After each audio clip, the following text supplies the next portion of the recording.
গণপ্রজাতন্ত্রী বাংলাদেশের সংবিধানের 50 অনুচ্ছেদের দফা 3 অনুযায়ী মহামান্য রাষ্ট্রপতি জনাব মোহাম্মদ শাহাবুদ্দিন তার স্বাক্ষরযুক্ত পদত্যাগপত্র আজ 24শে জুলাই 2026 9 শ্রাবণ 1433 তারিখে রোজ শুক্রবার অপরাহ্ন 5:01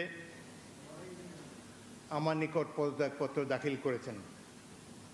ফলশ্রুতিতে সংবিধানের 54 অনুচ্ছেদ অনুযায়ী আমি রাষ্ট্রপতির দায়িত্ব গ্রহণ করেছি।